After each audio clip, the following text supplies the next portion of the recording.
Hepiniz hoş geldiniz arkadaşlar. House of Dragon 3. sezon 6. bölüm trailer incelemesi için karşınızdayım. Şimdiye kadarki en sade trailer olabilir. Hiç bu kadar temiz parça parça verdikleri bir trailer daha hatırlamıyorum ben. Bir iki tane sürpriz konumuz olsa da konular ve başlıklar aslında net olarak belli.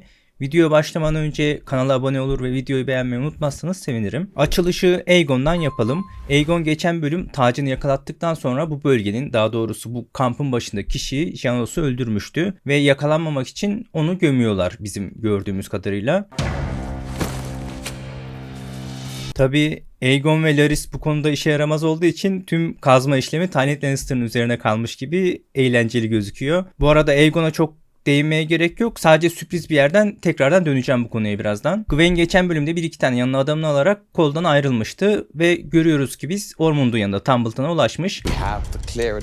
Umarım aradaki o gün geçişlerini falan düzgün ayarlarlar. Çünkü ordular, şehirler, hareket mesafeleri falan hepsini birbirine karıştırdılar. Teknik olarak Gwen'in buraya gelmesi at sırtında olsa bile en az 4-5 günlük bir mesafede yani Gwen. Yani öyle pat diye çıkıp gelebileceği bir noktada değil aslında. Ki önünde 40.000 kişilik bir ordu yürüyor. Yani etraftan dolanarak gizli saklı falan gitmesi lazım. Öyle önünde açık bir güzergah yok net olarak gidebileceği. Ormond ona çok hızlı bir özet geçiyor. Tabii Aemond hakkında da belli başlı bilgileri alacaktır. Fakat bu ikilinin aralarını nasıl işleyecekler aşırı merak ediyorum. En merak ettiğim konulardan birisi bu. Gwen'i Tumbleton siyasetine nereye koyacaklar? Bence oldukça kritik bir mesele bu. Geçen bölümün sonunda şehir muhafızlarının mekanı basılmış ve hepsi katledilmişlerdi. Daemon zaten kral topraklarının fethinden beri bu konunun altını çiziyordu bir şekilde. Hem konseyde olsun hem Rhaenyra ile özel muhabbetlerinde olsun hani bunu ısrarla vurguluyor aslında bunu. Ve bu süreci tek başına idare etmeye çalışıyordu. Fakat bu konuda ona hiç destek olan olmadı. Konsey ve Rhaenyra hiç ciddiye almadı zaten onu. Rhaenyra bu arada bu olayı karşılıksız bırakamam gibi bir şey diyor trailer'da.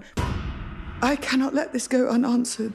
Muhtemelen de bu olaydan bahsediyor. Bir ihtimal daha var gerçi. Karışıklıklarla alakalı falan da olabilir. Ve Rhaenyra'nın bölüme dair yayınlanan görsellerde Daemon'la bir tane fotoğrafları var. Elini böyle Daemon'un göğsüne koymuş. Bu fotoğraf bana açık açık Rhaenyra'nın Daemon'u bir şeye ikna etmeye çalışıyor gibi. Sen yapabilirsin. İşte bunu sen başarırsın, sen yapmalısın tarzı böyle bir konuşma içerisindeymiş gibi hissettiriyor bana. İkilinin de o duruşları, bakış şekilleri falan Rhaenyra Daemon'u bir olaya itiyor gibi gözüküyor. Tumbleton ve Ormond ile alakalı olabilir ama sanki benim daha iyi bir tahminim var. Trailer'da yine bir sahnede arkadan böyle bir tane altın pelerini görüyorduk. Biz bu kişi Daemon olayı çözmek için bizzat kendisini yem olarak kullanmaya başlamış. Zaten avcı muhabbet üzerinden Ormond'un sözleri de o trailer'da geçen sözleri de boşuna değil. The patient hunter gets the kill. Ormond sabırlı avcı istediğini elde eder diyor. Oradan oraya böyle bir bağlama yapmışlar. Daemon saldırıya uğramak için ortalıkta dolaşırken bu sefer bu altın pelerininin daha uzak bir açısına geçiyor kamera ve ekrana biri giriyor kadraja. Yüzü gözüküyor böyle yandan gözüküyor. Bu kişi geçen bölümde gördüğümüz bizim Ormond ile o iletişim kuran şehir muhafızlarına yönelik o saldırıyı organize eden kişi aslında. Yani burada Daemon ortaya koyduğu riskin karşılığını alıyor gibi istediğini alıyor yani. Peşine bunu yapanları takmak istemiş ve bunu da başarıyor gördüğümüz kadarıyla. Bu iş nereye gidecek o kısımda bölüm içinde göreceğiz. Cole için ise bölümde çok geniş bir yer ayrılmış gibi. Tüm trailerlarda bir 5-6 tane savaş sahnesi var onun için. Farklı açılarda. Bu trailerda sadece 2 tanesi var ama sezon öncesi trailerlarda da başka açıları da vardı. Hepsini ben ekrana koyarım zaten görürsünüz. Kasap Balosu Savaşı'nın farklı bir versiyonunu göreceğimiz yer olacak bu bölüm. Geçen bölüm Oscar Tully, Cole ve ordusunun peşine kış kurtlarını vermişti. Kış kurtları da bunların önüne geçmiş adım adım yıpratıyordu bu orduyu. Yerlere tuzak döşediler. Atların işe yaramaz hale getirdiler. Göz korkutma ile ordudan bazılarının firar etmesine, kaçmasına sebep oldular ve en sonunda istedikleri bölgeye doğru onları ittiler. Daha doğrusu çektiler. Bu trailer'da 2 tane sahne var demiştim. Birinde Cole'un sağ kol olan askerin açısından böyle kış kurtlarının bunların üzerine doğru koştuğunu görüyoruz. Diğerinde ise Cole biriyle kapışıyor ama kapıştığı kişi Stark değil gibi, yani Stark kıyafetleri yok üzerinde. Arka tarafta ise böyle dağılmış çadırların olduğu bir ortam var gibi, böyle merkezi bir yerdeler. Bu görüntüyü aklınızda tutun, birazdan bağlayacağım. Yani şöyle bir tahminim var. Cole ve ordusu burada bir grup asker tarzı bir şeyler bulur ve baskına gelirler ve buradaki askerlerle işte kavga dövüş bir şekilde muhtemelen indirmeyi başarırlar. Daha sonrasında ise kış kurtları zaten bunları istedikleri yere yönlendirmeye çalışıyordu. Onun da etkisiyle etraflarını sararak trailer'daki gibi saldırmaya başlarlar. Biz zaten final trailer ve son bölüm öncesi yayınlanan trailer'da bir ordunun böyle merkeze doğru saldırmaya çalıştığını ve bunun 2 farklı açısını görmüştük. Çadırları, ovayı, eğimi falan düşündüğümüzde sanki hepsi aynı olaya ait gibi gözüküyor. Hiç değilse benim açımdan öyle. Nasıl sonuçlanacak bunu da bölüm içerisinde hep beraber göreceğiz. Aemond ve Alice ikilisi de bölümde epey gözükecek gibi. Gözükmeli de zaten. Aralarında yine geçen bölümün devam niteliğinde konuşmalar devam ediyor. Sadece bir tane fark var bu bölümde. Böyle Harrenhal'ın arkasındaki ahırlardan birinde Aemond tam at alıp bir yerlere gidecekken kılıcına doğru uzatıp başka bir yöne doğru dönüyor.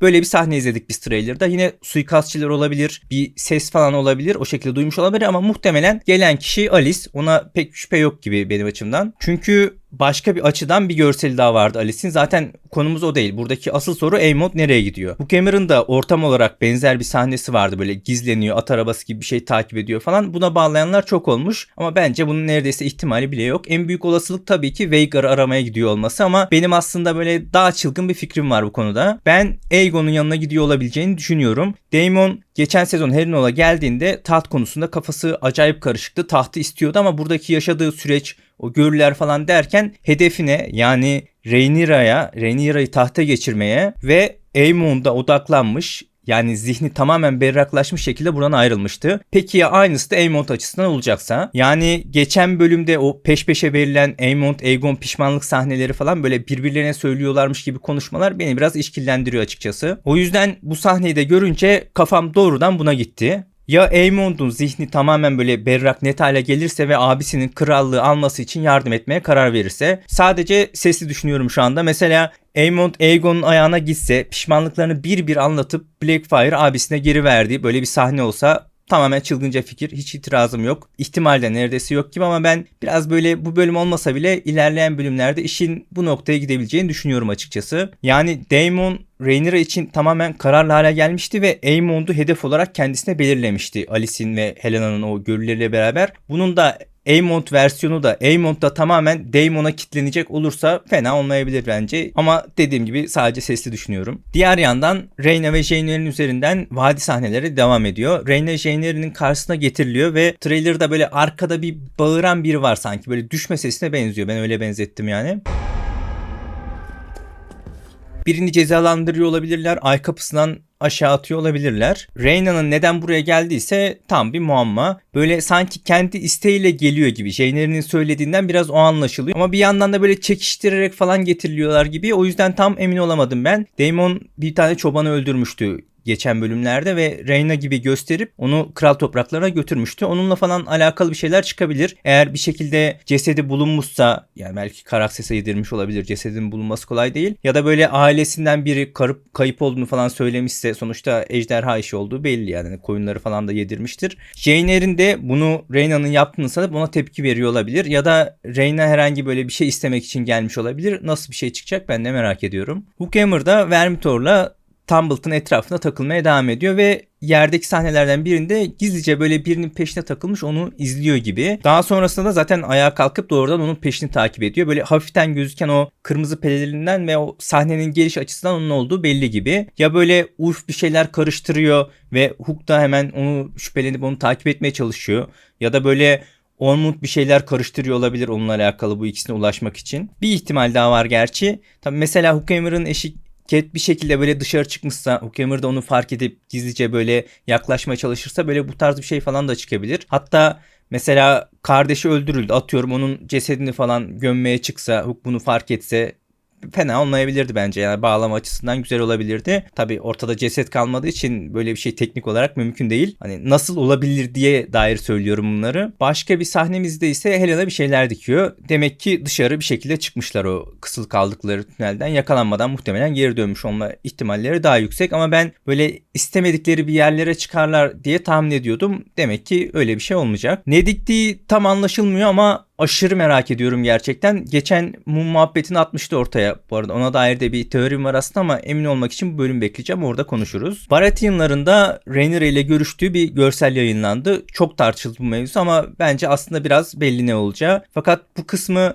bu bölümüyle alakalı değil doğrudan. Yani gelecek bölümlerle alakalı olacak. O konu hakkında konuşacağım. Yani gelecek bölümlerde gerçekleşecek bir konu hakkında konuşacağım buradan. Aslında başka bir trailer üzerinden anlatacağım. Gerçi yine de gelecek için spoiler içerebilir. O yüzden uyarım yapayım bu konuda. Bu gördüğümüz kişi dizi ekibine Sir Arian Baratheon olarak katılmıştı. Bunu zaten biliyoruz. Ve önceki trailerlarda Gwen'in Tumbleton'daki iç kalenin içinde böyle biriyle kapıştan yani kılıç sağlığına dair bir görüntü görmüştük. Karşıdaki kişi ise böyle hafif saçları yandan uzun ve üzerindeki o poldronun yani o nasıl çeviriyorlar? Omuzluk zırhı mı diyorlar? Omuzluk zırhı gibi bir şeyini biz görüyoruz ve tam belli olmasa da sırtında hafiften o Baratheon sarısına dair benzer bir pelerin de varmış gibi duruyor. Görselimizde de Rhaenyra'nın karşısındaki Sir Arian Baratheon'a baktığımızda ise birebir benzerlik bence ortada. Ormond üzerinden zaten Baratheon'lara ulaşmaya çalışıyordu Tumbleton tayfası. Rhaenyra da bunu fırsat bilip kendisine gelen Baratheon ekibini içeri sızması için göndermiş olabilir. Belki de trailer'daki söylediği bunu cevapsız bırakamam sözü de bu eylem için söylenmiş olabilir. Yani Baratheon ekibi görüşmek istiyordunuz. Biz de size elçi gönderdik bahanesiyle doğrudan Tumbleton'un içine sızabilir. O şekilde duruyor. Ne olur nasıl sonuçlanır onu da muhtemelen bu bölümde değil 7. bölümde görürüz. Başka bir sahnede ise konseyde harekete geçmeye çalışıyorlar ve Alin durun diyor. Biraz daha bekleyin diyor. We must do what we should have done in the first. Burn the villains out. Wait but a while longer. Ve yine diğer bir sahnede böyle cenazenin önünde ilerliyormuş gibi bir görüntüsü vardı Ali'nin.